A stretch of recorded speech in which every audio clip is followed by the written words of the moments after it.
কারীম রব্বুল আলামিন বলেন, আলাম ইয়াজিদকা ইয়াতীমান ফাআওয়া। ও নবী, আমি কি আপনাকে এতিম অবস্থায় পাই নাই? আর তারপরে আমি কি আপনাকে আশ্রয় প্রদান করিনি? আপনাকে আমি এতিম অবস্থায় পেয়েছি, এরপরে আপনাকে আশ্রয় দিচ্ছি। রাসূল তো এতিমদের সর্দার। পৃথিবীর কোন এতিম যেন বলতে না পারে, নবীজি আমার ব্যাপারে কি বলবেন, আমি তো এতিম মানুষ, আর তিনি আমার ব্যাপারে কিভাবে আমার দরদ বুঝবেন। নবীজিকে আল্লাহ পাক কেমন এতিম বানালেন, সমস্ত দুনিয়ার এতিমদের সর্দার বানালেন।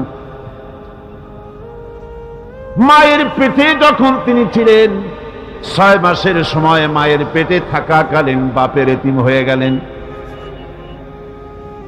যখন প্রসব বেদনা শুরু হয়েছে মায়ের, দুনিয়ায় যখন তিনি আসবেন, হযরতে আমেনা ঘরের ভিতরে বসে তার অবস্থাটা কি? এই সন্তান পৃথিবীতে আসতে পরে যিনি সবচাইতে বেশি খুশি হবেন, তিনি তো আজ দুনিয়ায় নাই। মনের ভিতরে কত কষ্ট।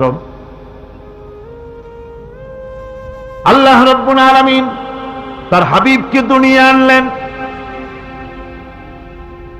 রাসূলের দাদা ঘরের সামনে তাঁবুর সামনে দাঁড়ায়া তায়েফ থেকে আগত সাদিয়া গোত্রের লোকদেরকে বলতেছেন, এই ঘরের ভিতরে একটা এতিম বাচ্চা আছে, বেশি টাকা কড়ি দেওয়া যাবে না, যদি দয়া হয় নিয়ে যাও।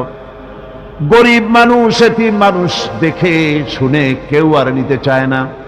সবশেষে এলেন ভাগ্যবতী মেয়ে, ভাগ্যবতী মহিলা হযরতে হালিমাতুস সাদিয়া। তিনি এসেছেন, কোনো ছেলে পেলে পায় নাই, সকলের শেষে তিনি এসেছেন। আব্দুল মুত্তালিব বলছেন, এই ঘরের মধ্যে একটা এতিম বাচ্চা আছে, দয়া হলে নিয়ে যেতে পারো। তিনি স্বামীর সঙ্গে পরামর্শ করলেন, এরপরে বললেন, যদি দেখতে অন্তত ভালো হয়, মন যদি ভালো লাগে নিয়ে যাব, একেবারে খালি হাতে ফিরে যাওয়ার চাইতে তো ভালো। হযরতে হালিমা বলেন, আমি ঘরের মধ্যে প্রবেশ করলাম, মা আমেনার কোল থেকে শিশু মুহাম্মদ সাল্লাল্লাহু আলাইহি ওয়াসাল্লামকে যখন আমি কোলে নিলাম, আমি হুজুরের চেহারার দিকে নজর করে দেখলাম, আমার কাছে মনে হলো যেন পূর্ণিমার চাঁদটা আমার কোলে ধরা দিয়েছে। রাসূল কি শিশু মুহাম্মদ সাল্লাল্লাহু আলাইহি ওয়াসাল্লাম কি যখন নিয়ে বাড়ির দিকে রওনা হলাম, যে গাধা আমার সকলের পেছনে এসেছে, সেই গাধা এখন সকলের আগে ছুটে চলে যায়। এরপরে বাড়ি যখন নিয়ে গেলাম, কুয়ায় পানি বাড়লো, গাছে ফসল বাড়লো, খেজুর গাছে খেজুর বাড়তে লাগলো, জমিনে ফলন বেড়ে গেল। রাসূলের দুধ বোন সায়মা রাসূলকে নিয়ে মুহাম্মদ সাল্লাল্লাহু আলাইহি ওয়াসাল্লাম তাকে দোলনা নিয়ে দোল দিতেছে। কি আশ্চর্য অবস্থা! সায়মা তাকে দোল দিচ্ছে আর বলতেছে, বেঁচে থাকুক মুহাম্মদ সাল্লাল্লাহু আলাইহি ওয়াসাল্লাম, সে দীর্ঘজীবী হোক। কবি লিখতেছেন, কি আশ্চর্য কথা! বেদুইন বালিকা কারে নিয়ে দোল দেয় সে কি তা জানে? বিশ্বনবী মুহাম্মদ রাসূলুল্লাহ সাল্লাল্লাহু আলাইহি ওয়াসাল্লাম এভাবে এতিম অবস্থায় জীবন তার শুরু হলো। যখন তিনি ফিরে এলেন 6 বছর বয়সের সময়, যখন মায়ের কাছে তিনি ফিরে এসেছেন, প্রতিদিন তিনি খেলা দেখতে যান ময়দানে। ইতিহাসের মধ্যে লেখা হয়েছে, মা প্রতিদিন সন্ধ্যার সময় তাকে ফিরে পান। আজকে সন্ধ্যা হয়ে গেছে, শিশু মুহাম্মদ সাল্লাল্লাহু আলাইহি ওয়াসাল্লাম বাড়ি ফেরেন না। কারণ কি? কেন বাড়ি ফেরে না?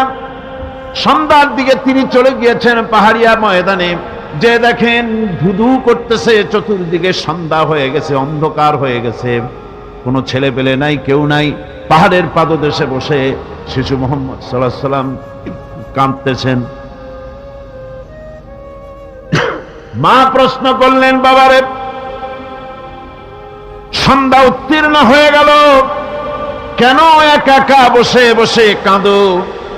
তিনি বলছেন, মাজি, আজ কদিন খেলা দেখতে আসলাম ময়দানে, প্রতিদিন দেখি যখন সন্ধ্যা হয়ে যায় মুরব্বী শ্রেণীর কিছু লোক আসে, ছেলেকে নাম ধরে ডাক দেয়, ছেলেরা দৌড়ে তার বাবার কাছে চলে যায়, আর বাবা ছেলেকে কোলে নিয়ে মুখে চুমা দিয়ে বাড়ির দিকে নিয়ে যায়। আমি আজ কদিন পর্যন্ত এই ময়দানে এলাম, কোনদিন সন্ধ্যাবেলায় তো কেউ এসে আমাকে মোহাম্মদ বলে একটা ডাক দিল না। আমার আব্বা কি নাই? আল্লাহ রাব্বুল আলামিন বলেন, আলাম ইয়াজিদকা ইয়াতীমান ফাআওয়া। এরকম এতিম অবস্থায় পেয়ে আমি কি আপনাকে আশ্রয় দেই নাই? আপনাকে আমি পেয়েছি এতিম অবস্থায়, এরপরে আমি আপনারে আশ্রয় দিলাম। ওয়া ওয়াজাদাকা দাল্লান ফাহাদা। এরপরে আমি আপনাকে পথ হারা পেলাম, আমি আপনাকে পথের দিশা দিয়া দিলাম। ওয়াজাদাকা আইলান ফাআগনা। এরপরে আমি আপনাকে দরিদ্র অবস্থায় পেয়েছি, তারপরে আমি আপনার দারিদ্র মুক্ত করেছি আপনাকে। সুতরাং ফাআম্মাল ইয়াতীমা ফালা তাকহার ওয়া আম্মাস সাইলা ফালা তানহার ওয়া আম্মা বিনি'মাতি রাব্বিকা ফাহাদ্দিস। সুতরাং নবী, এতিমের প্রতি নির্মম ব্যবহার করো না, এতিমের প্রতি ভালো ব্যবহার করো, নির্মমতা দেখাইও না। আর ভিক্ষুককে ধমক দিও না, রূঢ়তা দেখিও না, আর আল্লাহর নিয়ামতের প্রশংসা করো।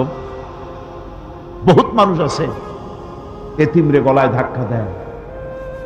মানুষ যখন ভিক্ষা নিতে আসে, গরিব মানুষ ভিক্ষা চাইতে আসছে, ওই মেয়ে আত্মাহিত জানো, দোয়া কুনুত জানো, বাড়ি যেয়ে কাজ করবা, এই সব আজে বাজে কথা বলিয়া ভিক্ষা দেয় না। আহা, সাইলকে ধমক দিতে রাসূল করিম সাল্লাল্লাহু আলাইহি ওয়াসাল্লাম নিষেধ করেছেন, সাইলকে ধমক দিও না। গাড়িতে বসে যাচ্ছেন সাহেব, ট্রাফিক মোড়ে যখন সিগন্যাল জ্বললো, গাড়িগুলি দাঁড়ায় গেল, ফকির এসেছে, হাত নাই পাও নাই, বুড়া মানুষ, একটা পয়সা বার করে না। আবার এই মানুষটি ওই ফকিরকে ধমক দিয়া বার করে দিল। এরপরে এই লোকটি যখন কোনো মাজারের কাছে পৌঁছে গেল, 500 টাকার কড়কড়ে নোটটা ফেলে দিল। বলেন টাকা দরকার কার? মরা মানুষের না জিন্দা মানুষের? কার দরকার? যার টাকা দরকার ছিল তারে দেওয়া হলো না, যার দরকার নাই তারে দেওয়া হলো। এরপরে লোকটা না খেয়ে যখন মারা গেল, পথের ফকির, রাস্তার ফকির, না খেয়ে মারা গেছে। এরপরে তার কাফনের কাপড় নাই, লোকটাকে রাস্তার উপরে শোয়া একটা ছেঁড়া কাপড় দিয়ে ঢেকে রেখেছে। বড় লোকেরা, সাহেবরা তখন গাড়ি দাঁড় করে আর 5টা টাকা 2টা টাকা করে তার লাশের উপরে মারতেছে। এটা মানবতার এর চাইতে লাঞ্ছনা, মানবতার জন্য এর চাইতে গঞ্জনা আর কিছুই হতে পারে না। মানবতার প্রতি লাঞ্ছনা এর থেকে আর দুর্গতি কি হতে পারে? বেঁচে থাকার সময় 1টা টাকা আপনি দিলেন না, মরে যাওয়ার পর বিদায় হয়েছে বালাই, এখন দেওয়া শুরু করেছে। আমার বন্ধুগণ, এজন্য এতিমের প্রতি দরদ করার জন্য আল্লাহ পাক কোরআনের ভিতরে পরিষ্কার বলেছেন। রাসূল করিম সাল্লাল্লাহু আলাইহি ওয়াসাল্লাম নিজে এতিম ছিলেন, আর এতিমের প্রতি তার এত দরদ ছিল, একবার তিনি ঈদের দিকে নামাজ পড়ার জন্য যাচ্ছেন, প্রতিমধ্যে দেখেন একটা বাচ্চা ছেলে কাঁদতেছে। এই রাস্তায় কত মানুষ গেল, কেউ দাঁড়ালো না, থমকে বাচ্চার ক্রন্দন কাউকে থামাইতে পারল না। কিন্তু বিশ্ব নবী, দয়ার নবী, রাহমাতুল লিল আলামিন বাচ্চার কান্না দেখে পাও বাড়াতে পারলেন না। নবীজি দাঁড়ায় গেলেন, জিজ্ঞেস করেন, ও বাচ্চা, ঈদের দিনে কাঁদো কেন? ঈদের দিনে তো কাঁদতে নাই। বাচ্চা বলে, তোমার কাছে বলবো না, আমি সেই সকালবেলা থেকে বসে আছি, আমি যদি মক্কার আব্দুল্লাহর পুত্র মুহাম্মদ রাসূলুল্লাহ সাল্লাল্লাহু আলাইহি সাল্লামকে পাই, মনের দুঃখ তার কাছে বলবো। বিশ্ব নবী জমিনের উপরে বসে পড়লেন, বাচ্চারে কোলের উপরে উঠায় বলেন, বাচ্চা বলো কি তোমার দুঃখ, তুমি যার জন্য বসেছো আমি তো সেই এতিম নবী, কি বলতে চাও? বাচ্চা বলতেছেন, ইয়া রাসূলুল্লাহ, আমার বাবা মারা গেছে সেই ছোট্টবেলায়, একেবারেই তখন মায়ের পেট থেকে আমি আসার পর বাপ মরে গেল, আমার মা আর একজনের সঙ্গে বিয়ে বসেছে, সেই পুরুষটি আমারে দেখতে পারে না, আমার মা যদি আমারে কোলে করে এসে সহ্য করতে পারে না, আমারে চুমা খাইলে সহ্য করতে পারে না, আমারে খাবার দিলে মা মার খায়। আজ ঈদের দিনে রাতে আমার মা আমাকে বলল, বাবারে তোমার কপাল খারাপ, তোমার বাবা মারা গেছে, তোমাকে সাহায্য করার কেউ নাই, আমি তোমার যত্ন করতে পারলাম না, কোলে নিয়ে চুমাও দিতে পারি না, আমার এমনই কপাল খারাপ। সুতরাং এতিমের দরদ এতিম ছাড়া কেউ বুঝবে না, তুমি আজ চলে যাও, ওই রাস্তায়, ঈদের রাস্তায় দাঁড়ায় থাকো, মাঠের রাস্তার পাশে, বিশ্ব নবীর কাছে তোমার দুঃখ বলো, এতিমের দুঃখ তিনি বুঝবেন। আমি মায়ের কথা মতো এই জায়গায় এতক্ষণ বসে আছি, হুজুর আপনি দয়া করে, আমার কথা তো আপনার কাছে বললাম, আমার মনের এই দুঃখ। নবীজি বাচ্চার কথা শুনতেছিলেন, চোখ দিয়া পানি পড়তেছিল, বাচ্চাকে বুকের সঙ্গে জড়িয়ে ধরে নবীজি বলেন, ও এতিম, মুহাম্মদ সাল্লাল্লাহু আলাইহি ওয়াসাল্লাম যদি তোমার পিতা হন আর হযরতে আয়েশা যদি তোমার মা হয়ে যায়, বলো তোমার মনের দুঃখ মেটে নাকি? ছেলে দুঃখে কেঁদে উঠলো আর বলল, ইয়া রাসূলুল্লাহ, আপনি যদি আমার পিতা হন আর আয়েশা যদি আমার মা হয়ে যায়, এর থেকে বড় সৌভাগ্যের আমার তো আর কিছুই নাই।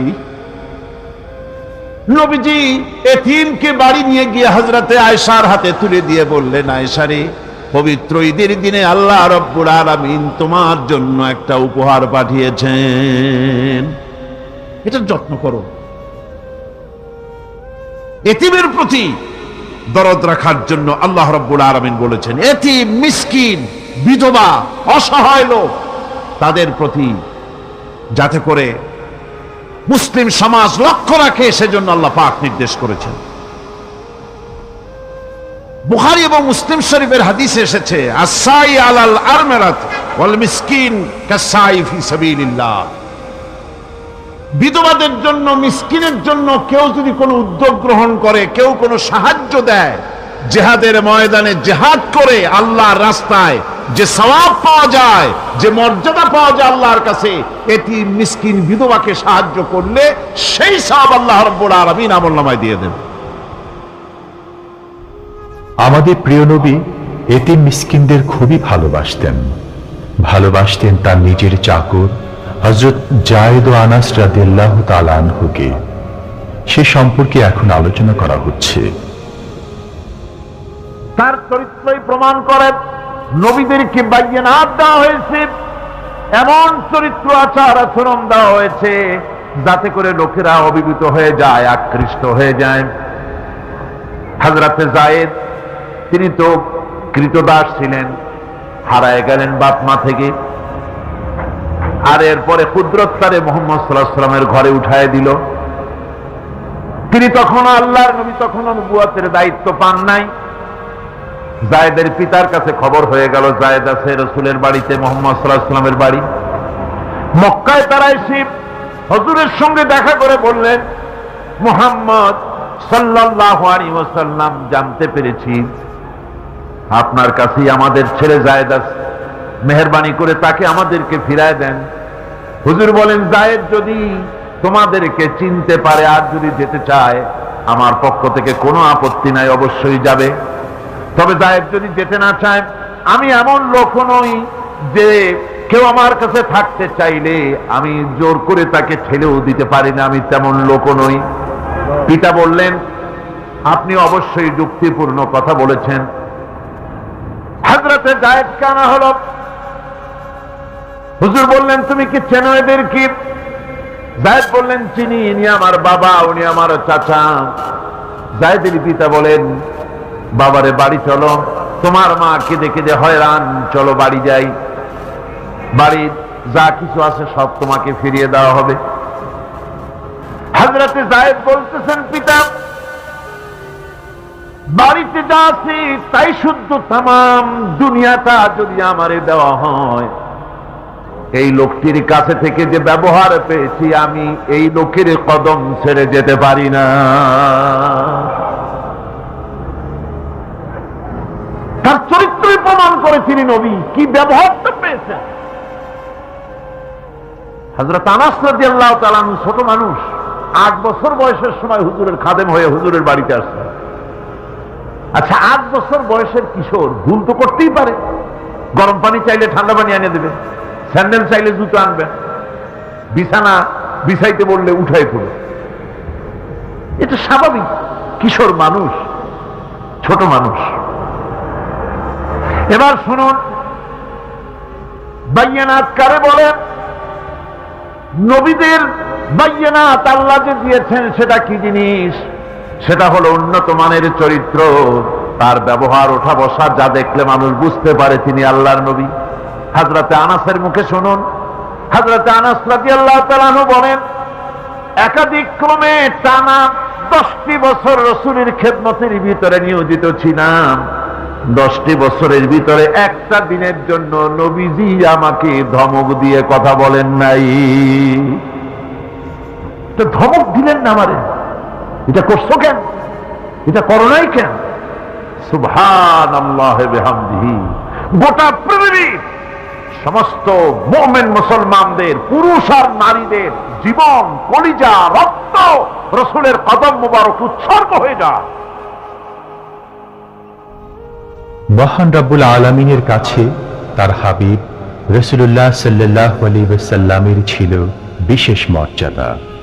আসুন আমরা সে সম্পর্কে আলোচনা শুনি। আমার ভাইরা, রাসূল পাক সাল্লাল্লাহু আলাইহি ওয়াসাল্লাম আল্লাহর নবী এমন এক মহান সত্তা ছিলেন যে তিনি দোয়া আল্লাহর দরবারে হাত উঁচু করতে দেরি আছে, কিন্তু দোয়া কবুল হতে দেরি নাই। হিজরত করে মদিনায় এসেছেন, নামাজ পড়তে দিল চায়, কাবা শরীফের দিকে ফিরে যদি নামাজ পড়তে পারতাম দিলটা বড় ভালো লাগতো, কিন্তু হাত উঁচু করে মোনাজাত করতেছেন না, আল্লাহর কাছে বলতেওছেন না যে আল্লাহ তুমি আমার কিবলাটা বাইতুল মুকাদ্দাস থেকে ফিরাইয়া মক্কা শরীফে বাইতুল্লাহর দিকে ফিরাইয়া দাও। মুখেও বলতেছেন না, মনেও না, শুধু আকাশের দিকে বারবার তাকাচ্ছেন, মোনাজাত করেন নাই। মনে মনে আশা পোষণ করতেছেন যদি এমন একটা ওহী নাজিল হয়ে যেত।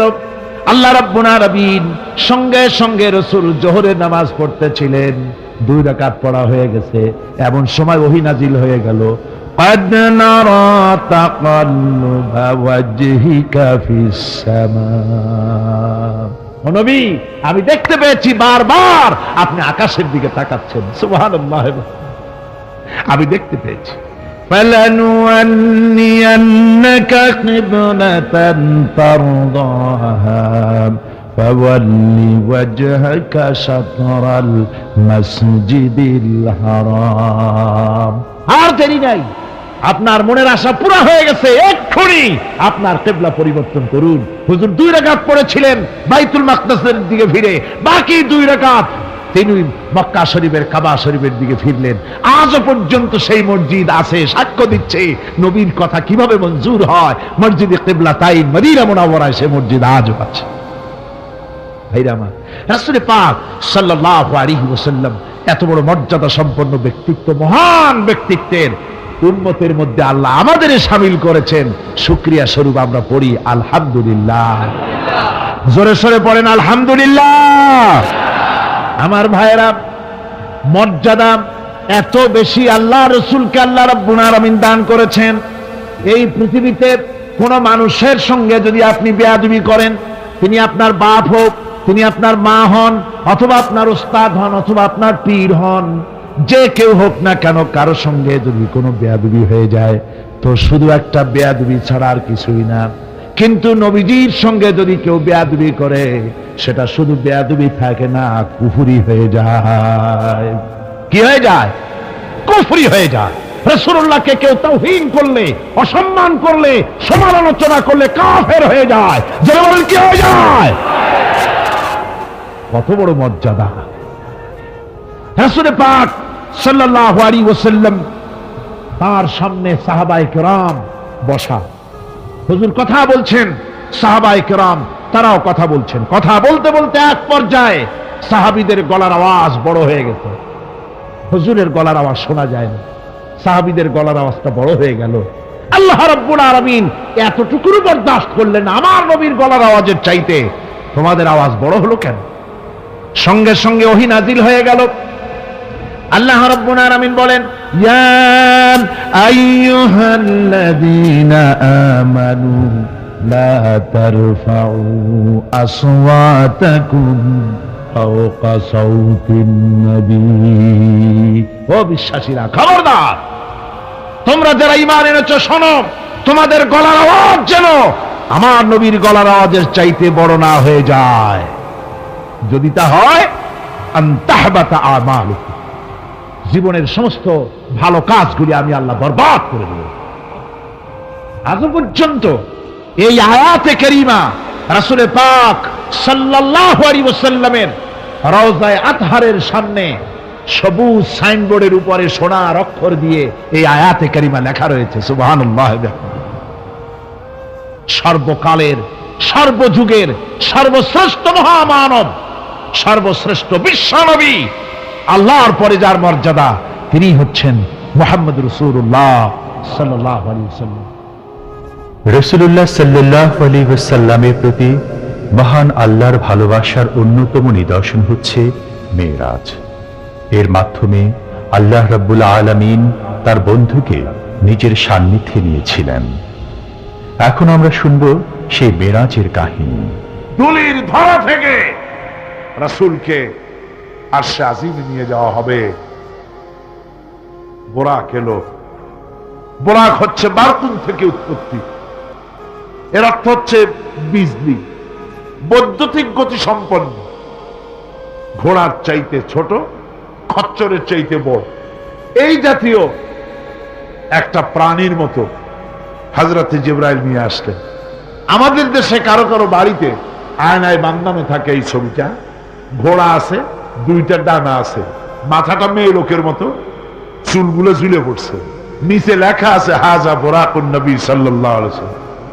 আন্দাজে কোথায় পাইছে আল্লাহ, মিথ্যে কথা, বাজে কথা।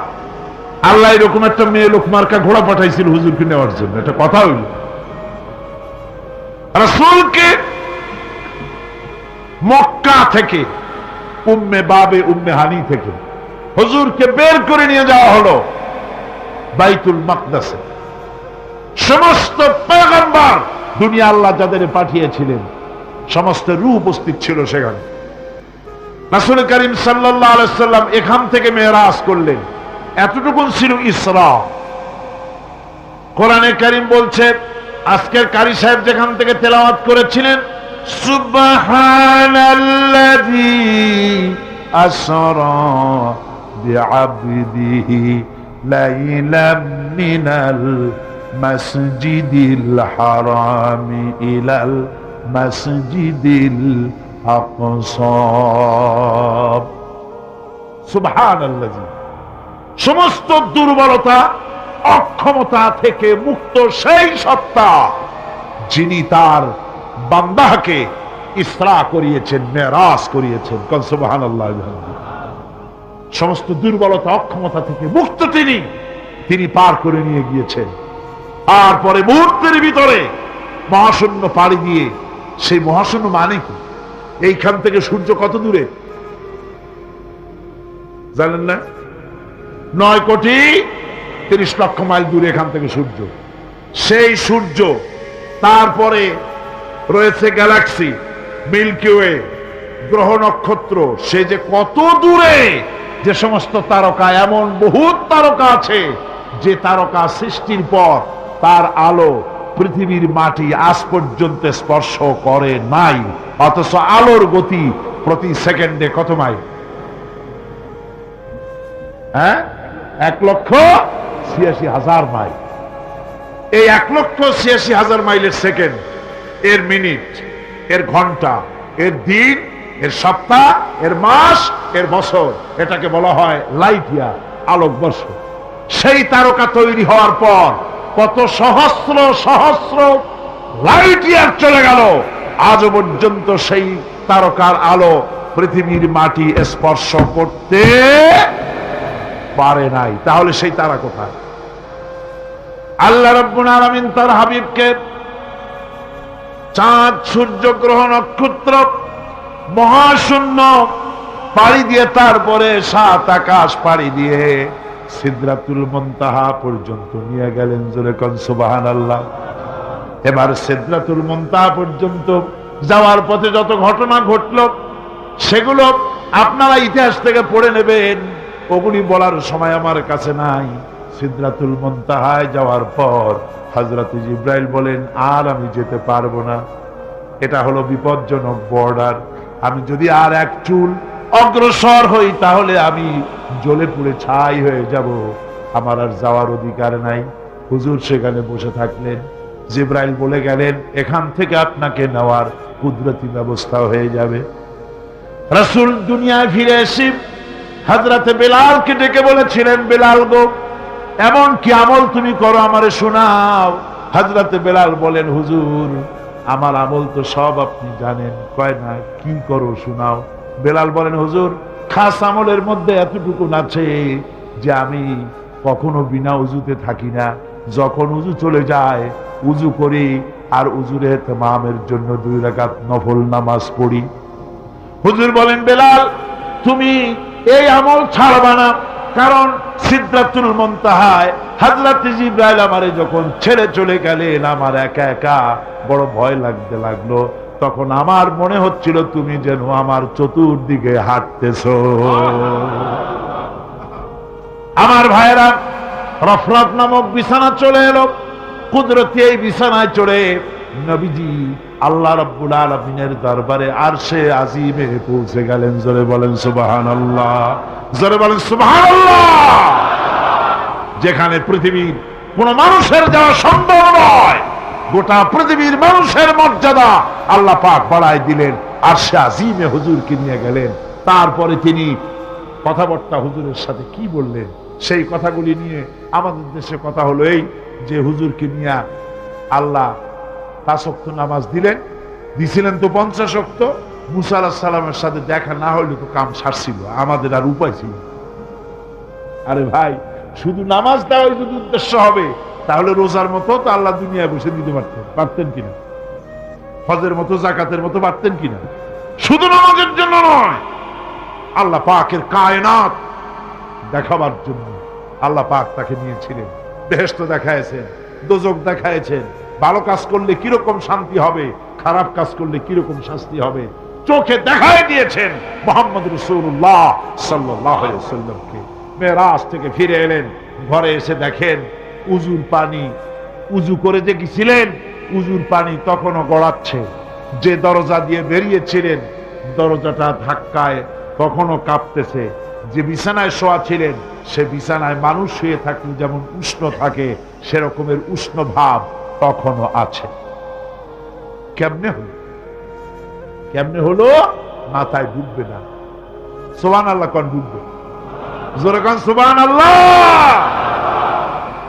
এটার ব্যাপারে কোন বিজ্ঞান, দর্শন, যুক্তির প্রয়োজন নাই। প্রয়োজন শুধু এতটুকু, আল্লাহ তার হাবিবরে নেবেন, কত দ্রুত নিবেন, কত দ্রুত পাঠাবেন এটা তিনিই ভালো জানেন, আমাদের কোনো জানার কথা না। ঠিক কিনা? তবে দৃষ্টান্ত যদি চান তাহলে আমি দৃষ্টান্তটা এভাবে দিতে পারি, বুঝাবার জন্য একটা দৃষ্টান্ত দিতে পারি। সেটা হলো এই, ধরেন বাংলাদেশে কোনো প্রেসিডেন্ট আসবে, পৃথিবীর যে কোনো দেশের এক প্রেসিডেন্ট আসবে। এটা আসার যখন খবর হয়ে যাবে তখন পত্র পত্রিকায় রুট বলে দেওয়া হয়, এই রুটে রাষ্ট্রীয় মেহমান রাষ্ট্রীয় অতিথি ভবনে আসবেন, এই রাস্তা দিয়ে সাধারণ ট্রাফিক চলাচল বন্ধ থাকবে। এয়ারপোর্ট থেকে নিয়ে রাষ্ট্রীয় অতিথি ভবন পর্যন্ত মেহমান না আসা পর্যন্ত সমস্ত ট্রাফিক চলাচল বন্ধ। মেহমান পৌঁছে যাবে, তারপরে আবার স্বাভাবিক ট্রাফিক চলবে। এটা জানেন কিনা? জানেন কিনা? এইটা যদি পৃথিবীর সামান্য সলিমদ্দি কসিমদ্দি এই জন্য বলছি, আজ আছে কাল নাই, ঠিক কিনা গণ? আজ মন্ত্রিত্ব গেল, কালকে রাস্তায় দাঁড়ায় বলবে রিক্সাওয়ালা আমার একটু নেওয়া, বাজারে মাছ কিনতে যাব, ঠিক কিনা? সুতরাং এদের তো কোনো মর্যাদা নাই, আজ আছে কাল নাই। এই দুনিয়ার সলিমদ্দি কসিমদ্দির জন্য যদি এভাবে ট্রাফিক চলাচল বন্ধ করে দেওয়া হয়, তাহলে আকাশ এবং জমিনে আল্লাহ রাব্বুল আলামিনের সর্বশ্রেষ্ঠ মেহমান জনাবে মুহাম্মদ রাসূলুল্লাহ সাল্লাল্লাহু আলাইহি সাল্লাম, এই মেহমান আল্লাহর দরবারে যাবেন। আল্লাহ যদি বলে দিয়ে থাকেন, আল্লাহ যদি হুকুম করে থাকেন, সময়ের গতি, বার্ষিক গতি, আহ্নিক গতি, আকাশের গতি, সূর্যের গতি, সময়ের গতি, রাত 3:45 10 সেকেন্ড, এখন সমস্ত গতি স্তব্ধ হয়ে যা। আমার হাবিব আমার দরবার থেকে ঘুরে যখন ঘরে ফিরে যাবেন, আবার 3:45 11 সেকেন্ড থেকে শুরু হয়ে যাবি। ইসলাম প্রচার করতে গিয়ে আমাদের প্রিয় নবীর উপর চলেছে অকথ্য নির্যাতন, যার প্রমাণ তায়েফের ঘটনা। সেই কাহিনী এখন আমাদের সামনে সুললিত কণ্ঠে তুলে ধরছেন প্রখ্যাত মুফাসসিরে কোরআন হযরত মাওলানা দেলওয়ার হোসাইন সাঈদী। ক্যাসেটটির প্রযোজনায় সিএইচপি, পরিবেশনায় স্পন্দন অডিও ভিজুয়াল সেন্টার, ঢাকা। শুনুন তায়েফের কাহিনী। তায়েফের ময়দানে আমার রাসূল রক্ত দিয়েছেন। আমি সেই তায়েফ সফর করেছি। সেই তায়েফ, আমি তায়েফের ইতিহাস হাদিসে পড়েছি, চোখে দেখি নাই। তায়েফের চিত্র নিজের চোখে দেখে প্রাণ ভরে কেঁদেছি, যেখানে রসুলের রক্ত পড়েছে। 3টি জায়গায় রসুলের রক্ত পড়েছে, সবচাইতে বেশি রক্ত পড়েছিল যে জায়গাটিতে, সেই জায়গায় প্রাণ ভরে কেঁদেছি। আমার স্ত্রী আমার সাথে ছিলেন। আমি তায়েফে গিয়ে লোকেরা আমাকে যখন বলল বিশ্রাম নিতে, আমি বললাম না, বিশ্রাম করব না, আগে আমারে নিয়ে যাও। আমার রাসূলকে মারছিল যে রাস্তাটায়, ওই রাস্তাটা আমার আগে দেখাও। 3 দিনের না খাওয়া, রাস্তার 2 দিকে কাফেরেরা দাঁড়ানো, চতুর্দিক থেকে পাথর মারা শুরু করে দিল। আহারে, এমন সুন্দর চেহারার মানুষ দেখে কেমনে মারল তারা। হুজুর পড়ে গেলেন, ওরা কাফেরেরা এসে জোর করে ধাক্কা মেরে হাঁটালো। আবার হুজুর পড়ে গেলেন, বেহুশ হয়ে পড়লেন। আবার ওরা উঠাইয়া জোর করে আবার হাঁটালো। তৃতীয় শেষ জায়গায় গিয়ে হুজুর বেহুশ হয়ে পড়ে গেলেন। শরীর থেকে সবচাইতে বেশি রক্ত পড়েছে সেখানে। আমি লম্বা সেজদায় পড়ে এত কান্না কাঁদছি, আরে আমার নবীজির রক্ত পড়েছে এই মাটিতে। ফেরেশতারা এসে বলছেন, হে রাসূল, আপনার এই অবস্থা থেকে আকাশের ফেরেশতারা কাঁদতে কাঁদতে অস্থির হয়ে গিয়েছে, আপনি আমাদের অনুমতি দেন, এই পাহাড় চাপা দিয়া কাফেরের গোষ্ঠী সাফ করে দেই। আমার নবীজি বললেন, না, আমি তা বলবো না। আমি তো পৃথিবীর মানুষকে প্রতিশোধ দিতে আসি নাই।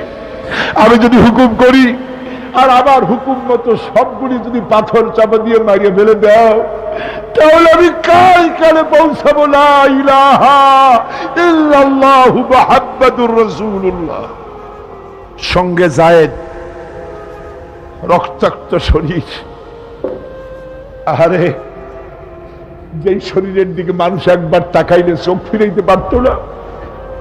হযরত আয়েশা বলেছেন, যে সমস্ত নারীরা ইউসুফ আলাইহিস সালামের দেখে হাত কেটে ফেলাইছিল, ওরা যদি আল্লাহ রাসূলকে দেখতো, হাত কাটতে কাটতে কলিজা কাটে ফেলাই দিত, টের পাইতো না।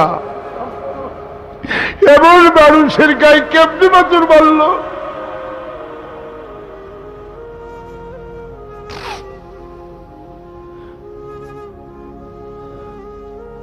রাসূল করিম সাল্লাল্লাহু আলাইহি ওয়াসাল্লাম বসে আছেন, শরীর থেকে রক্ত ঝরছে। বুখারী শরীফে এসেছে, আত্তাস নামক এক যুবক আঙ্গুরের বাগান থেকে 1 গ্লাস আঙ্গুরের শরবত এনে হুজুরের হাতে দিলেন। কষ্টের পর 3 দিনের না খাওয়া ক্ষুধার্ত নবী 1 গ্লাস আঙ্গুরের শরবত সবটুকু পান করে একটা স্বস্তির নিঃশ্বাস ফেললেন। বললেন, তোমার নাম না আত্তাস? তিনি বললেন, হ্যাঁ আমার নাম আত্তাস। তোমার বাড়ি হযরত ইউনূস আলাইহিস সালামের গ্রামে? বললেন যে হ্যাঁ আমার বাড়ি ইউনূস আলাইহিস সালামের গ্রামে। যুবক জিজ্ঞেস করলেন, হুজুর আপনি কি করে বুঝলেন আমার নাম আত্তাস আর আমার বাড়ি ইউনূস আলাইহিস সালামের গ্রামে? আপনি জানলেন কি করে? হুজুর বললেন, আমিও নবী, ইউনূস আলাইহিস সালামও নবী, এক নবীর খবর আর এক নবীর কাছে থাকে। রাসূল গায়ের রক্তগুলি ধুয়ে 2খানা হাত আল্লাহর দরবারে তুললেন। আজকে দুনিয়ায় কেউ নাই হুজুরের, খাদিজা নাই, আবু তালেবও নাই, রাসূল একা। সাহাবীরা দিনের বেলায় কাফেরদের ভয়তে হুজুরের সঙ্গে দেখা করতে পারে না। হুজুর বলেন, আমার ওই কষ্টের সময় খাদিজা নাই। ওই সব পাথরগুলি আমি আজও চিনি, যে পাথরগুলি আমি যাওয়ার সময় রাস্তায় পাথরগুলি আমাকে বলেছে, আসসালামু আলাইকা ইয়া রাসূলুল্লাহ। পাথরগুলি আমাকে সালাম করেছে। আল্লাহ পাক আমাকে সান্ত্বনা দিয়ে বলেছেন, ইয়া আইয়ুহান নবী হাসবুকাল্লাহ। ও নবী, কোন চিন্তার কারণ নাই, আমি আল্লাহ তোমার জন্য যথেষ্ট।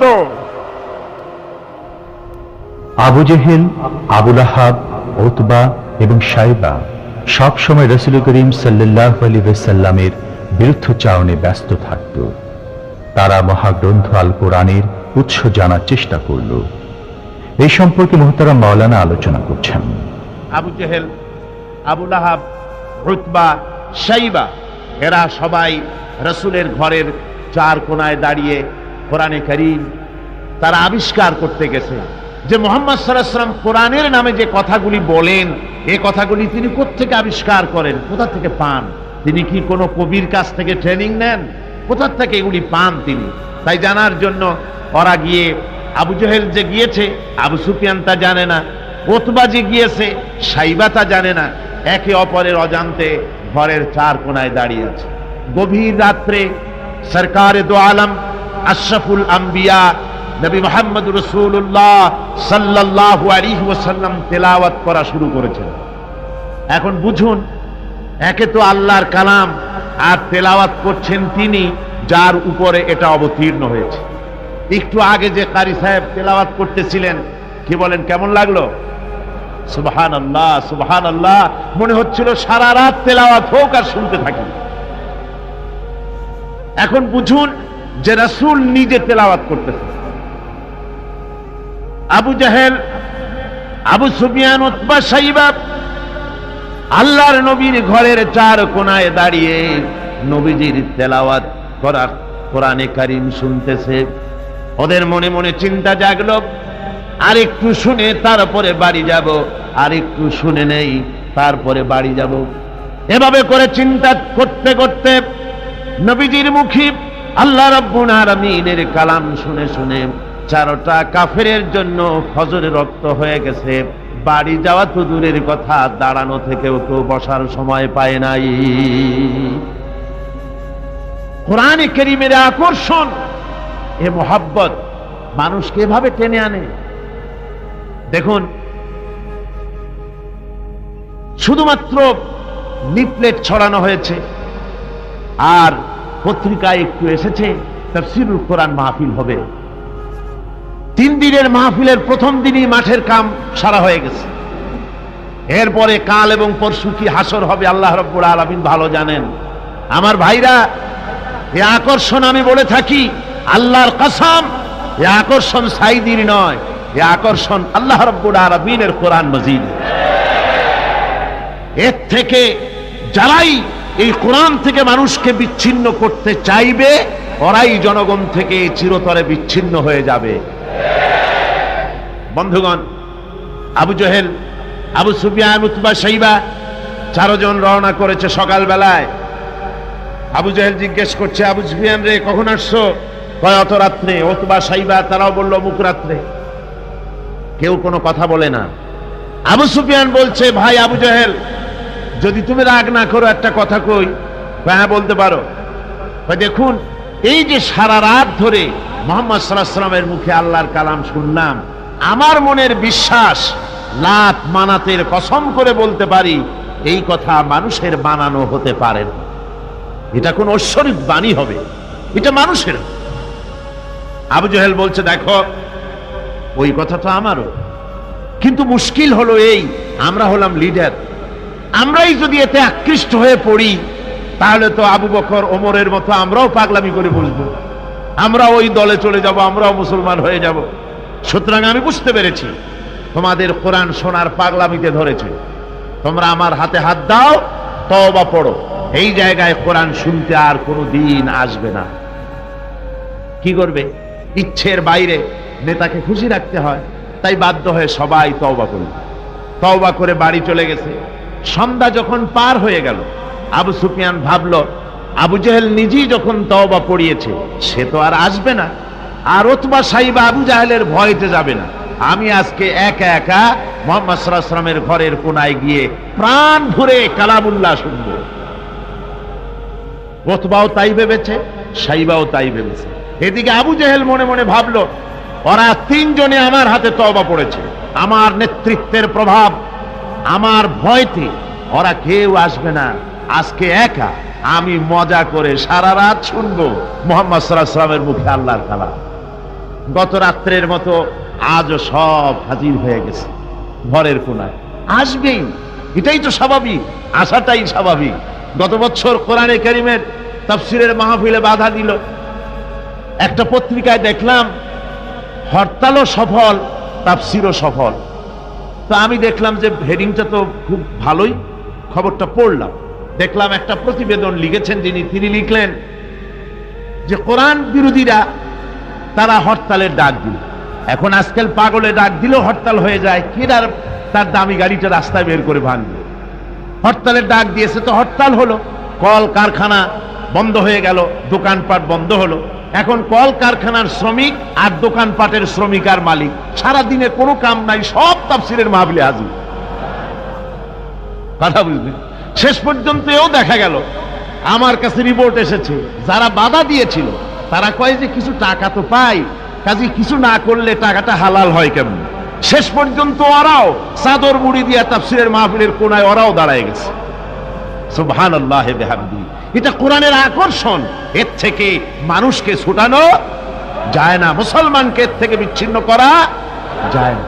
চারো কাফের আজও এসে হাজির হয়েছে রাসূলের চার কোণে, একে অপরের অজান্তে। এরপরে রাত যখন শেষ হয়ে আসে, তখন আবু জাহেল মনে করলো আর দাঁড়ানো ঠিক না, আবু সুফিয়ান, উতবা, সাইবা ওরাও মনে করলো আর দাঁড়ানো ঠিক না। তখন অন্ধকারের ভেতর দিয়ে ছুট দিয়েছে যার যার বাড়ির দিকে। এখন অন্ধকারের মধ্যে ছুটতে গিয়ে একজন আর একজনের মধ্যে ঠেলে উঠেছে।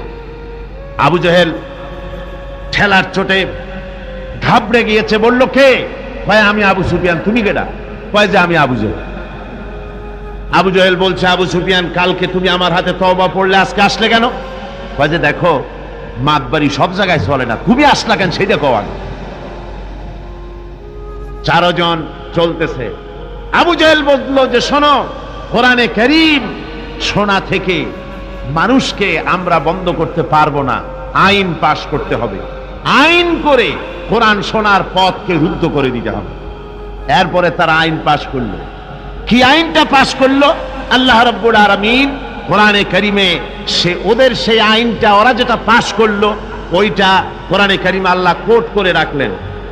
যেহেতু আবু জাহেল মরে যাবে, কিন্তু তার নাতিরা তো মরবে না, ওর নাতিরা তো থাকবে কিয়ামত পর্যন্ত, ওর দৌহিত্র, ওর পৌত্র যা কিছু আছে এগুলো বেঁচে থাকবে দীর্ঘদিন। ওরাও যে এই একই আচরণ করবে তা যেন মুসলমানেরা বোঝে, এই জন্য ওদের সেই আইনটা আল্লাহ রাব্বুল আলামিন, ওরা বলল কি কোরআন সম্পর্কে, তা কোরআনে কারীমে আল্লাহ কোট করে রাখলেন কি? وقال الذين كفروا لا تسمعوا لهذا القرآن والغوا فيه। আজকে এই প্রথমই তেলাওয়াত হয়েছে আয়াত। আমার বন্ধুগণ, আল্লাহ পাক কোরআনে কারিমে বলছেন, কাফেররা সিদ্ধান্ত নিল, লা তাসমাউ লিহাযাল কুরআন, কোরআন শরীফ শুনো না, কোরআন শরীফ কোরআনে কারিম শুনতে যেও না।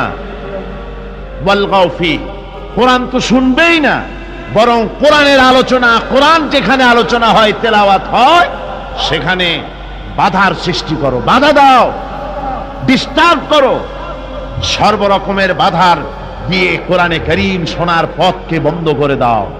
হাজারো প্রচেষ্টা চললো কোরআনে কারীম বন্ধ করে দেওয়ার জন্য, কিন্তু কোরআনে কারীম এটা কি বন্ধ হওয়ার জিনিস? কি বলেন, বন্ধ হওয়ার জিনিস? ওরা বলল কি, যে যদি ডিস্টার্ব করো, যদি এভাবে বন্ধ করে দিতে পারো, তাহলে তোমরা জয়ী হতে পারবে, আর যদি কোরআনের আন্দোলন চলে, তাহলে তোমরা জয়ী হতে পারবে না, তোমাদের ক্ষমতা শেষ হয়ে যাবে। আমার ভাইরা, রাসূল পাক সাল্লাল্লাহু আলাইহি ওয়াসাল্লাম হজের মৌসুম এলো, কাবা শরীফের কোনায় বসে তেলাওয়াত করতেছেন।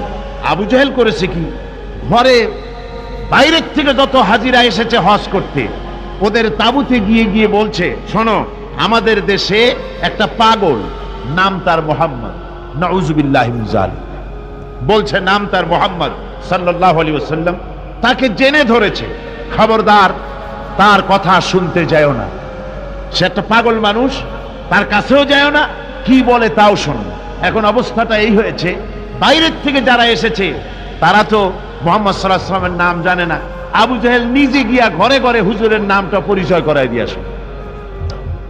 এরপরে এই সমস্ত মানুষের একটা কৌতূহল, এই কোন জিনিস সম্পর্কে মানুষকে যদি নিষেধ করা হয়, সেই জিনিসটা জানার জন্য, দেখার জন্য মানুষের কিউরিসিটি জাগে বেশি।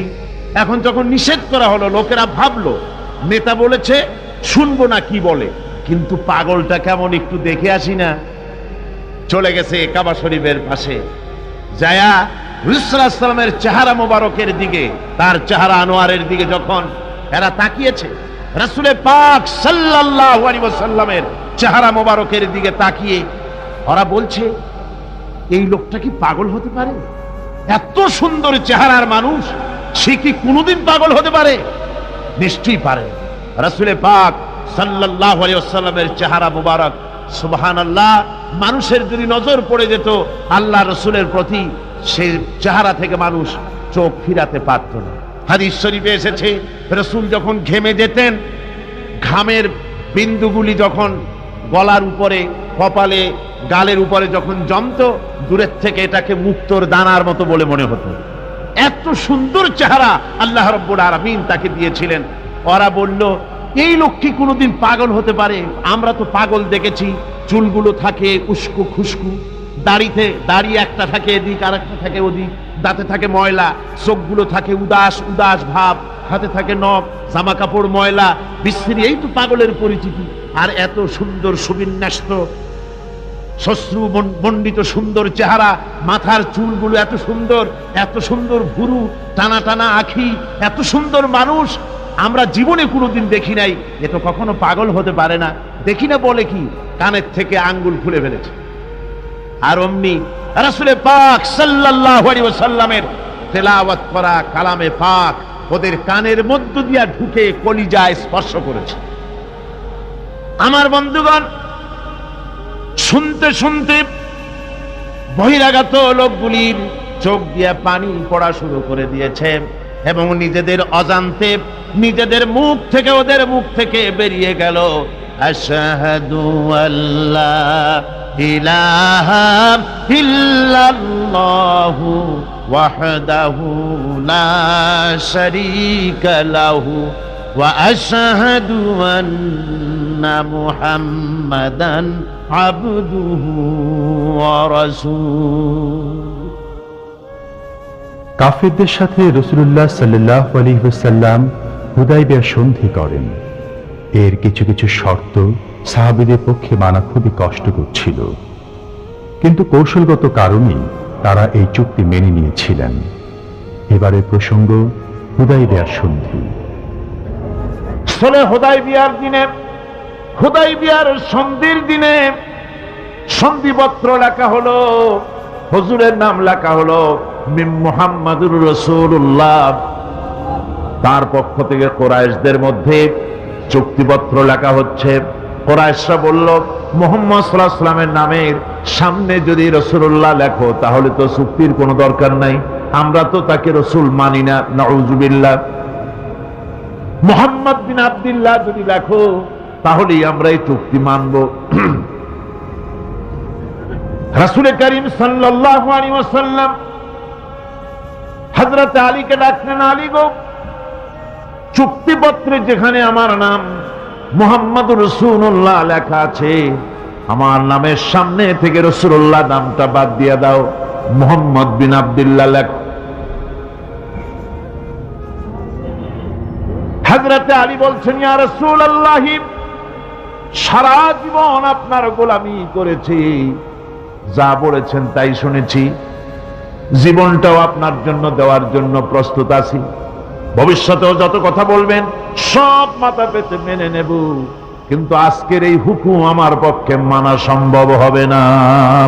আমি আলীর পক্ষে কিছুতেই সম্ভব নয় যে আল্লাহর নবীর নামের সামনে থেকে মুহাম্মদুর রাসূলুল্লাহ আমি কেটে দেব।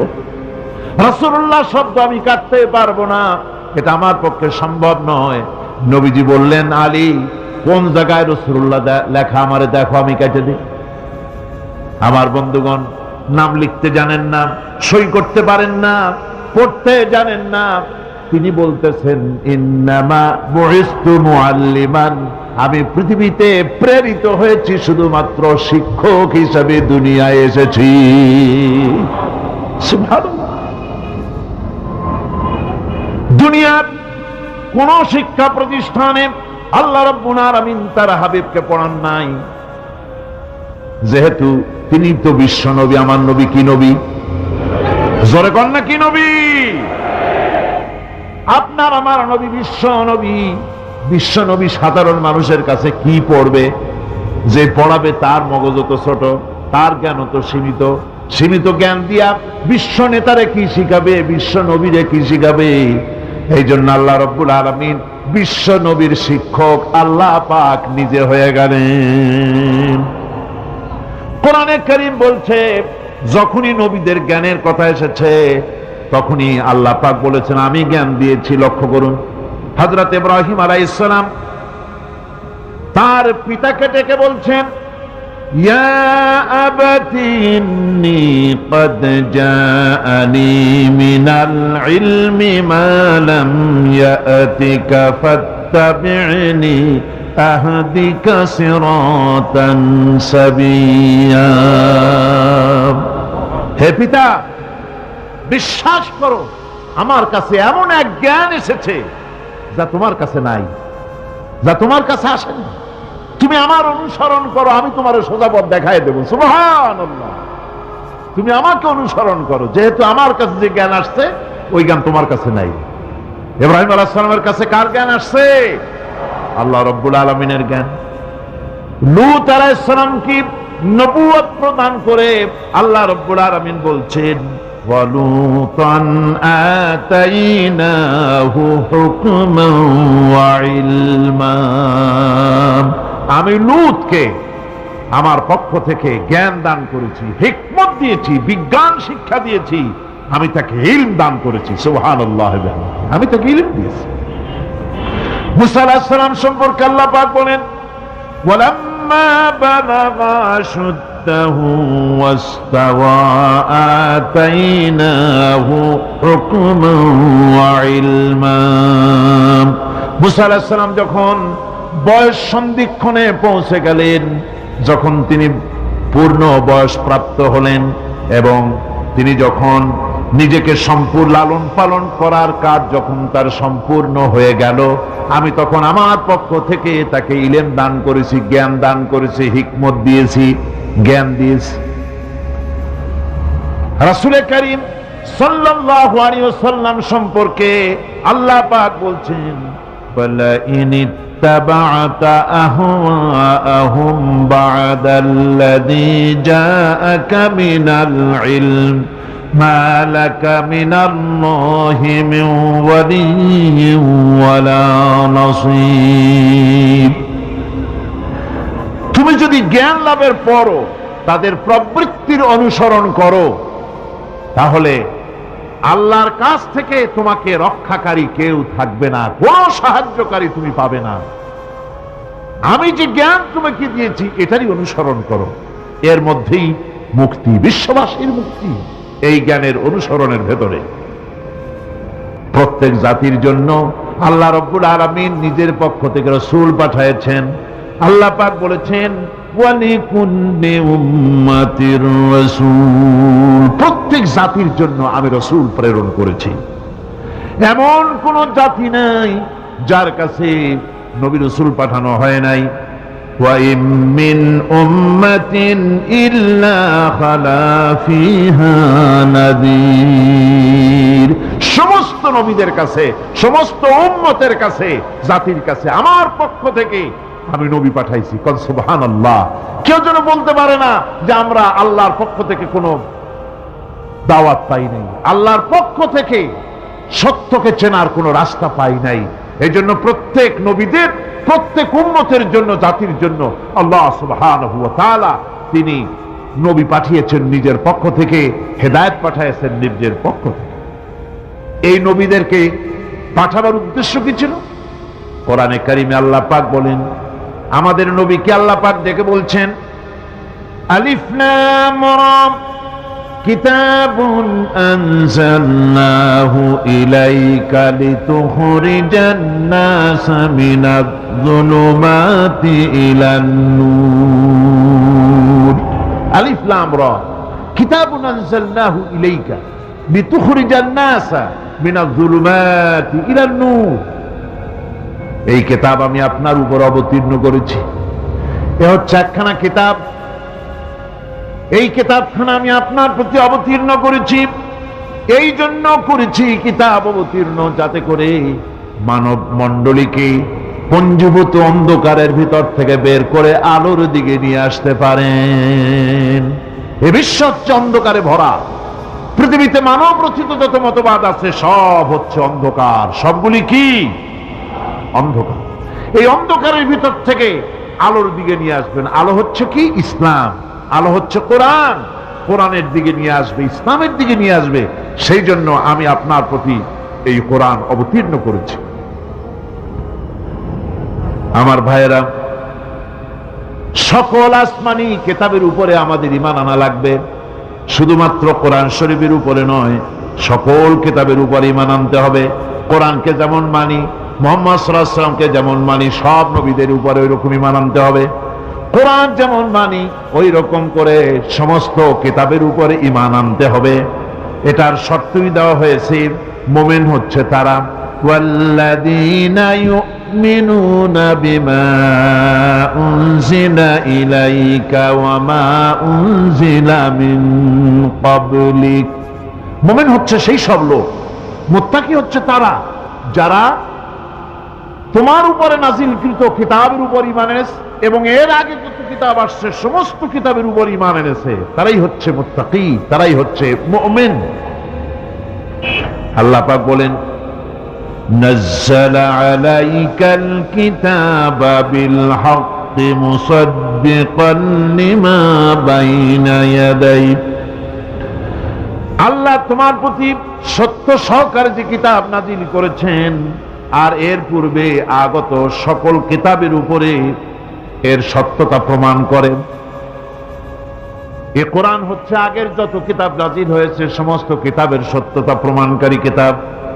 এই জন্য মুমিনদেরকে বলতে বলা হয়েছে কুল আমান্না বিল্লাহি ওয়া মা উনজিলা আলাইনা ওয়া মা উনজিলা আলা ইব্রাহিমা ওয়া ইসমাঈলা ওয়া ইসহাকা ওয়া ইয়াকুবা ওয়াল আসবাত। বলো আমরা ঈমান এনেছি আল্লাহর প্রতি, আমাদের প্রতি অবতীর্ণ কিতাবের প্রতি, আর ইব্রাহিম, ইসমাইল, ইসহাক, ইয়াকুব এবং তার আওলাদদের প্রতি যে কিতাব অবতীর্ণ হয়েছে সমস্ত কিতাবের উপর আমরা ঈমান এনেছি। وما أوتي موسى وعيسى والنبيون من ربهم لا نفرق بين أحد منهم ونحن له مسلمون। আর মুসা ঈসা অন্যান্য নবীদের উপরে যত কিতাব অবতীর্ণ হয়েছে সমস্ত কিতাবের উপরে আমরা ঈমান আনতেছি, আর আমরা হচ্ছি আল্লাহ পাকের আজ্ঞাবহ, আমরা হচ্ছি আল্লাহ পাকের বান্দার মধ্যে আমরা শামিল। আল্লাহ পাক বলছেন এই পৃথিবীতে আমি যত নবী পাঠাইছি সমস্ত নবীদের সাথে তিনটা জিনিস দিয়েছি। কয়টা জিনিস? তিনটি জিনিস দিয়েছি সমস্ত নবীদের। لقد أرسلنا رسلنا بالبينات وأنزلنا معهم الكتاب والميزان ليقوم الناس بالقسط। নিঃসন্দেহে আমি নবীদেরকে স্পষ্ট নিদর্শনাদি সহ এই পৃথিবীতে পাঠিয়েছি এবং সেই সঙ্গে তাদেরকে কিতাব দিয়েছি আর তাদেরকে মিজান দান করেছি, বাইয়িনাত দান করেছি। তিনটা জিনিস দিয়েছি, এক দিলাম বাইয়িনাত, আর এক দিলাম কিতাব, আর এক দিলাম মিজান। কয়টা হলো? তিনটা। বাইয়িনাত কি? বাইয়িনাত হলো, বাইয়িনাত বলা হয় এমন জিনিসগুলি কি যা একজন নবীর আচার আচরণ দেখে বুঝতে পারা যায় নিঃসন্দেহে ইনি আল্লাহর নবী। সুবহানাল্লাহ। এটাই হচ্ছে বাইয়িনাত। তার চরিত্র, তার আচার আচরণ এগুলি প্রমাণ করে তিনি নবী।